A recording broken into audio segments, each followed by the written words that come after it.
क्या आप matric student हैं और आपके प्रैक्टिकल के एग्ज़ाम हो रहे हैं या अभी होने वाले हैं या एक दो हुआ है और आपकी कोई तैयारी नहीं है? आप गवर्नमेंट स्कूल से हैं और अक्सर गवर्नमेंट स्कूल वाले कुछ भी बताते नहीं हैं, ना ही उनके पास अपरेटस होते हैं प्रैक्टिकली और ना वो टीचर्स होते हैं जो करवा सकें हमें।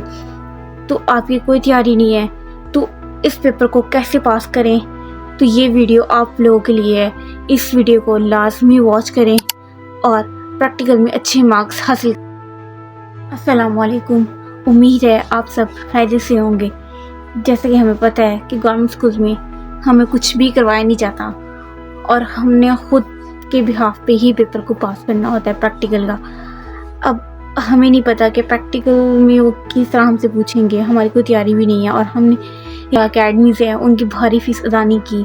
ये अकेडमी में करवाते हैं तो भारी फ़ीस ले रहे होते हैं, तो अब कैसे पास करें? फर्स्ट ऑफ ऑल, और ये रियलिटी है कि अगर आपकी फैमिली में कोई ऐसा बंदा है जिसके लिंक्स हैं बोर्ड में, ये कोई जान पहचान वाला इंसान है, तो फर्स्ट ऑफ ऑल अपनी सिफारिश करवाएं कि आपको वो पास कर दे। ये मैटर पास होना है फर्स्ट ऑफ ऑल, और अगर लग जाए सिफारिश हो जाए तो बहुत बेहतर है, क्योंकि वहाँ पे आगे बैठे हुए टीचर्स का भी पता नहीं है कि वो करते हुए हैं कि नहीं करते। सेकंड ये कि हमें कुछ भी करवाया नहीं जाता, तो पहले 3 नंबर की प्रैक्टिकल हुआ भी, तो उसके ऊपर टाइम इन्वेस्ट करने से बेहतर है आप बाहर से परचेज़ कर लें। बनी बनाई मिल जाती है, अवेलेबल होती है, उसको अच्छे से कर दें ताकि वो लगे ना कि आपने नहीं बनाई। आप प्रेजेंटेशन वगैरह ऐसा कुछ अच्छे से दे लें उसके अंदर, और वो अच्छे से तैयार होगी क्योंकि उसके 3 नंबर है और उस फाड़ ही देनी है। 3 नंबर का वाइवा होता है और वाइवे को अच्छे तरीके से याद कीजिएगा। वो इम्प्रेशन टीचर्स पे डालते हैं, क्योंकि टीचर्स नंबर पेपर को भी शायद देख के दें, लेकिन जैसे कि एग्ज़ाम में चेक करते हैं पेपर तो नंबर अलॉट आते हैं, लेकिन यहाँ पे जो टीचर बैठा हुआ है जो आपका वाइवा लेगा वो नंबर आपको अलॉट करेगा। तो ज़्यादा चीज़ ये कि उसके ऊपर इम्प्रेशन अच्छा पड़े, तो वो आपको 27 नंबर भी अलॉट कर देगा, 30 भी कर सकता है, क्योंकि वो उस टाइम टीचर है, उसने ही चेक करनी है उन पेपर्स को जो आप करके भी उनको देंगे, प्रेजेंट करेंगे, उन्होंने ही उस बिहाफ पे और आपके वाइवे के बिहाफ पे नंबर अलॉट करने हैं। ये चीज़ है। तो वाइवे के लिए आप बेसिक डेफिनेशंस, यूनिट्स, फार्मूलाज ये सब याद करें। फिज़िक्स में कॉमनली यही चीज़ें पूछी जाती हैं, ये ऑपरेटर्स जो कॉमनली अगर प्रैक्टिकल बुक में जो यूज़ हुए हैं बताए गए हैं उनके बारे में 1-2 सवाल कर लेंगे, या मोस्टली कॉमन से ही डेफिनेशंस, फार्मूला, यूनिट्स, और केमिस्ट्री में भी फार्मूलाज की तरफ ज़्यादा देखते हैं। और या फिर जो प्रैक्टिकल होते हैं कि उसमें ये वाला केमिकल होगा तो इसका टेस्ट करेंगे तो इसका कौन सा कलर आएगा, ये चीज़ बहुत इम्पॉर्टेंट है, वो ये चीज़ पूछते हैं। और ज़ाहिर बात है उन्हें भी पता है कि आपको पीछे से नहीं करवाया गया, क्योंकि जो गवर्नमेंट स्कूल होते हैं उनका अलग ही बनता है और जो प्राइवेट होते हैं उनका अलग बनता है।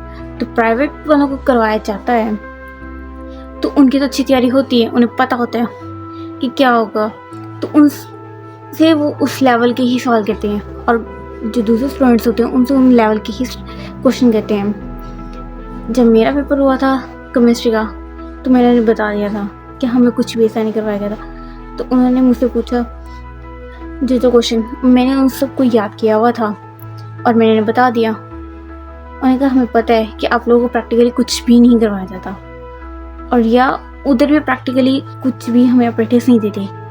केमिस्ट्री और फिज़िक्स दोनों में 4 क्वेश्चन आते हैं, 3 नंबर का वाइवा, 3 नंबर की बुक और 12-12 नंबर के 2 सवाल होते हैं।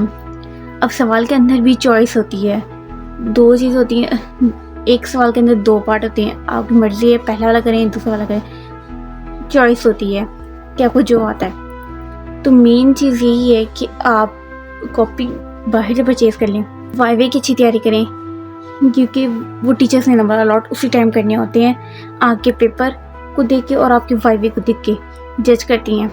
जितने भी आपने प्रैक्टिकल जो वहाँ पे लिखे हैं, एक्सपेरिमेंट जितने भी हैं, आप उनकी प्रैक्टिस करना शुरू करें, उनको ज़्यादा से ज़्यादा प्रैक्टिस करें कि क्या प्रोसीजर है, किस तरह ये चीज़ हुआ है, उसकी रीडिंग्स को देखें। क्योंकि फिज़िक्स में समटाइम ऐसा होता है कि अगर टीचर्स अच्छे हों तो आपको खुद ही रीडिंग्स बता देते हैं। फर्स्ट में वो देती हैं लेकिन बाद में वो बता देती हैं, लेकिन उसके लिए वो रीडिंग बताएंगे, आपको प्रोसीजर नहीं बताएंगे कि प्रोसीजर क्या था।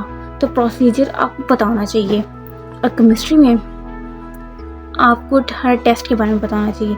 सॉल्ट का टेस्ट है तो उसके कलर्स क्या क्या होंगे, उसमें भी मेन चीज़ प्रोसीजर ही है। प्रोसीजर आपको आना चाहिए, कौन सा अपरेटस है, कौन से केमिकल यूज हुए, कौन से फार्मूलाज, थ्योरी है, वो क्वेश्चन आपको आना चाहिए। और वो क्वेश्चन प्रैक्टिकल की बुक में लिखे हुए हैं, आप उसकी प्रैक्टिस कीजिए ज़्यादा से ज़्यादा। आप अपने पास पेपर का ट्रेंड देखें, कौन कौन से क्वेश्चन पूछे जा रहे हैं, उनमें से मोस्ट कॉमनली क्वेश्चन लाजमी करें। पिछले 3 सालों के क्वेश्चन जो हैं वो लाजमी करें, बहुत इम्पॉर्टेंट है कि मोस्ट क्वेश्चन रिपीट हो जाते हैं।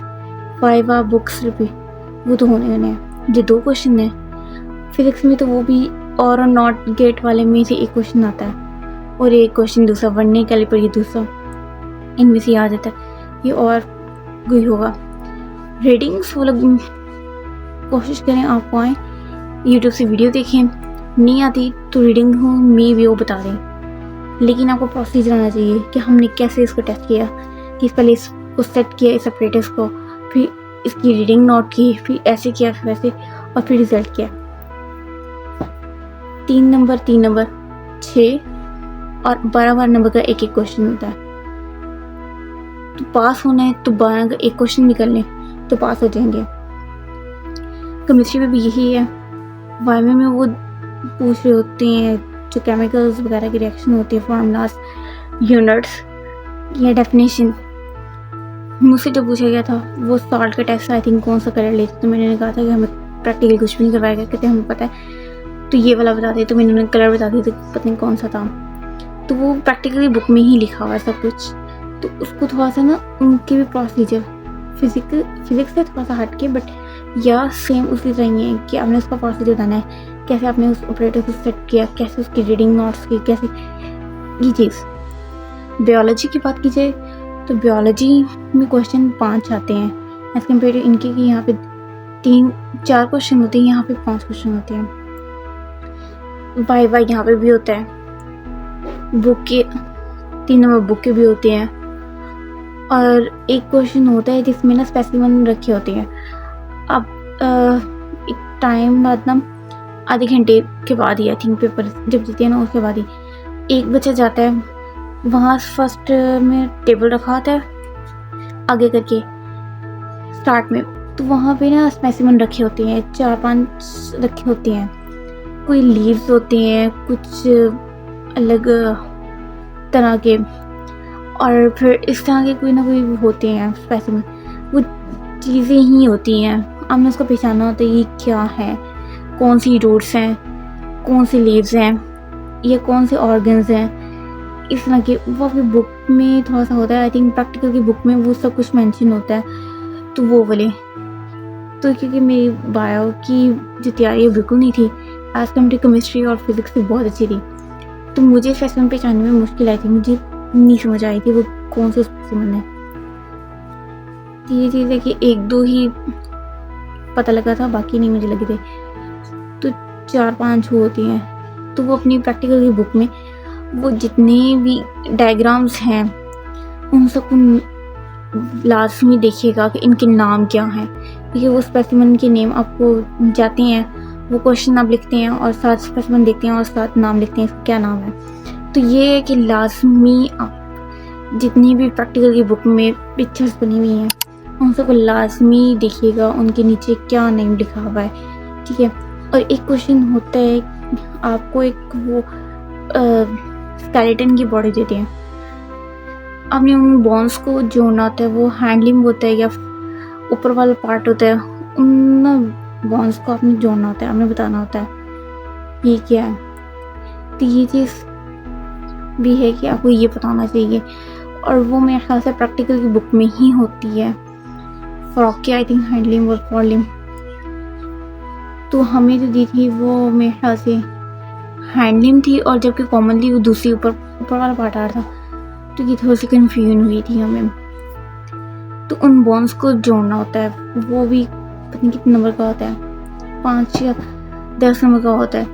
और एक क्वेश्चन और होता है, एक थ्योरी वाला पोर्शन होता है, डेफिनेशन नहीं लेकिन जिस यही पूछा होता है, तो वहाँ 5 क्वेश्चन होते हैं। तो ये चीज़ कि आप पास्ट पेपर के ट्रेंड को लास्ट में देखिए, लास्ट 3 ईयर से जो आ रहे हैं, और जिस अगर आपकी मॉर्निंग शिफ्ट है तो आप पास्ट पेपर को देखिए, और अगर सेकंड शिफ्ट है तो मॉर्निंग के पेपर को लास्ट में देखिए जाइएगा कि क्या पूछा है। समटाइम वो जो स्केलेटन है वो हैंडलिंग भी तो फॉरलिंग, अगर सुबह हैंडलिंग पूछे तो शाम के टाइम हैंडलिंग भी पूछ सकते हो, फॉरलिंग भी पूछ सकते हो, तो ये दोनों चीज़ें देखिएगा। समटाइम धोखा भी दे देता है। बट यहाँ मेन चीज़ ये कि वहाँ पे जो सर बैठे होते हैं, उन्होंने जब आप जाते हैं पेपर आपको दे दिए जाते हैं, अब आपने जितना पेपर कर लिया होता है और साथ आप स्पेसिमेन देखने जाते हैं, स्पेसिमेन देखते हैं, फिर उसके बाद आप सर के पास जाते हैं, उनको दिखाते हैं, तो वो चेक करते हैं, आगे कॉपी चेक करते हैं, वाइवा लेते हैं, फिर वो उसको देख के ना वो आपके नंबर लगा देते हैं। अभी आपका पेपर आई थिंक मुकम्मल नहीं हुआ था, बाद में वो पेपर मुकम्मल होता है, तो ये चीज़ भी है। तो मोस्ट कॉमन कि आप मेहनत उसके ऊपर कॉपी बनाने के बजाय आप उसके प्रैक्टिस करने पे लगाएं, उसके एक्सपेरिमेंट्स को जो मोस्ट कॉमनली यूज़ हुए हैं और पास पेपर में आ रहे हैं उनकी प्रैक्टिस करें। मेन चीज़ उनके प्रोसीजर्स, कंक्लूजन्स कि उनकी रीडिंग्स कैसे नोट करते हैं, आप ऑनलाइन देख लें। अवल तो उनके प्रोसीजर याद करें। मेन चीज़ स्टेप्स हैं कि कौन कौन से स्टेप्स हमने किए हैं। रीडिंग्स माइट पॉसिबल वो बता दें। हमारी वाली फिज़िक्स में उन्होंने रीडिंग्स बता दी, लेकिन मैंने तैयारी की हुई थी यही यूट्यूब से देख के, तो मैंने रीडिंग्स वो वाली लिख दी थी। तो या वो कहती है कि आपकी रीडिंग्स थोड़ी ज़्यादा हाई है, ये वाले से हम थोड़ी कम, लेकिन मेरे नंबर अच्छे आ गए थे। 22 टेक्स आए थे फिज़िक्स में और 27 आए थे केमिस्ट्री में, और बायो में थोड़े कम थे, 16 या 18 आए थे राउंड अबाउट। मेन चीज़ यहाँ पे यही है कि जितना हो सके आपसे जितना रट्टा लगता है वो लगा ले, क्योंकि यहाँ पे रट्टा ही चलता है। तो रट्टा लगाएं, पेपर पास करना है हमने या अच्छे मार्क्स हासिल करने हैं, तो यही चीज़ है, रट्टा लगाएं और सिफारिश अपनी करवा लें, तो यहाँ भी यही काम आती है। उनकी रियलिटी भी है। तो उम्मीद है ये आपके लिए हेल्पफुल साबित होगी वीडियो। जज़ाकल्लाह, अल्लाह हाफ़िज़।